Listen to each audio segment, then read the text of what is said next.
শাহী গার্ডেনে আপনাকে স্বাগত। আর আমি শাহিদুর। আজকে যে প্ল্যান্টটি নিয়ে আলোচনা করব, নয়নতারা, ভিনকা, হিন্দিতে সদাবাহার বলে। এখানে যে নয়নতারাটি দেখা যাচ্ছে এটি হাইব্রিড।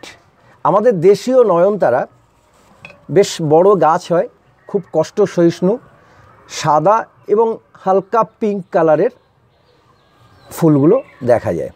তো এই নয়নতারা অনেকেই আমরা জানি, অনেকেই জানি না, একটি ভেষজ উদ্ভিদ। নয়নতারার ফুল, পাতা বা এর রসের নির্যাস বিভিন্ন ঔষধি হিসাবে ব্যবহার হয়, বিশেষ করে ডায়াবেটিস, হাই ব্লাড প্রেশার, এছাড়া আরও অন্য কিছু। কিন্তু আমরা এখন রোগ প্রতিকার বা রোগ প্রতিরোধ বিষয়ে আলোচনা করব না, আমরা কি করে নয়নতারা থেকে প্রচুর ফুল পেতে পারি সেই আলোচনা করব। মূলত নয়নতারা গ্রীষ্মকালের ফুল, তো এর জন্যে আমরা সয়েল তৈরি করব। যে সয়েল তৈরি করব সেই সয়েলটা আমরা কি দেব, এখানে আমি সয়েল তৈরি করে রেখেছি। এইখানে আমার সয়েল তৈরি করা আছে। এর মধ্যে 40% গার্ডেন সয়েল দিয়েছি, 20% দিয়েছি কম্পোস্ট, 20% দিয়েছি কোকোপিট, আর 20% স্যান্ড দিয়েছি। এখানে কোকোপিট দিয়েছি, যদি কারো কাছে কোকোপিট অ্যাভেলেবেল না থাকে তাহলে আপনারা ধানের খোসা, প্যাডি হাস্ক বা তুষ বা কুড়ো যেগুলোকে বলে সেটা কিছুটা মেশাতে পারেন, অথবা কাঠের গুঁড়ো অল্প ব্যবহার করতে পারেন। তবে অবশ্যই কাঠের গুঁড়োটা দেখে নেবেন যে ফুল ড্রাই কিনা, প্রচণ্ড রকমের শুকনো কিনা, না হলে তার থেকে ছত্রাক আক্রমণ করতে পারে। তো যাই হোক, এবারে আমরা এই চারাটিকে প্রতিস্থাপন করতে করতে আমরা এর আরও কিভাবে কেয়ার নেব সেই বিষয়গুলো আলোচনা করব। তো এইখানে এটা আমি প্রথমেই বলেছি যে হাইব্রিড, এটা দেশীয় নয়। দেশীয় গাছ খুব কষ্ট সহিষ্ণু, হাইব্রিডকে একটু অন্যভাবে কেয়ার নিতে হয়। যেমন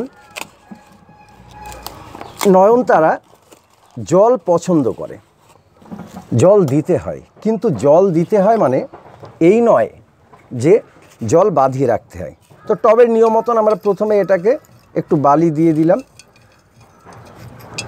বা পাথরের টুকরো এই ধরনের দিয়েও এটাকে আটকানো যায়, ড্রেনেজ সিস্টেমটাকে যাতে মাটি এসে নষ্ট করে না দিতে পারে। সেই সঙ্গে আমরা কিছুটা মাটি দিয়ে দিলাম।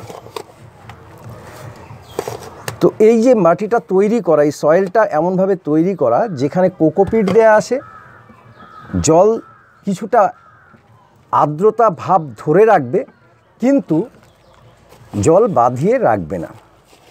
নয়নতারা জল পছন্দ করে, ভিজে ভাব রাখতে হবে, শুকিয়ে ফেলার দরকার নেই। জল দিতে হবে এমনভাবে, ভালোই শিকড় হয়েছে, জল এমনভাবে দিতে হবে যে সেই জল নিচে দিয়ে ড্রেনেজ হোল দিয়ে জল বেরিয়ে যাবে।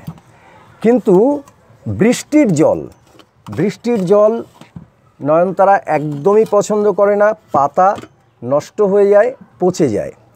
দেশীয় নয়নতারা যেটা, সেটা বৃষ্টির জল সহ্য করে নেয়, কিন্তু হাইব্রিড নয়নতারা নেয় না। যদি বৃষ্টিতে ভেজানো হয় তাহলে একটু ফাঙ্গিসাইড স্প্রে করে দিলে পরের দিন গাছটিকে অনেক বেশি সুরক্ষিত বা ভালো রাখা যায়। আচ্ছা, আমরা খাবার কি দেব? আমরা খাবার দিতে পারি খোল পচা সার, সঙ্গে কলার খোসা শুকনো গুঁড়ো করে পটাশের অভাব পূরণ করবে। আর যদি রাসায়নিক সার প্রয়োগ করি তাহলে 1/2 চামচ ডিএপি, 1/2 চামচ এনপিকে আমরা দেব। এবং যখন প্রচুর ফুল হবে তখন আমরা এটিকে অল্প পটাশ দিয়ে দেব, 1/2 চামচ পটাশ তখন টবের চারিদিকে ঘুরিয়ে দেব।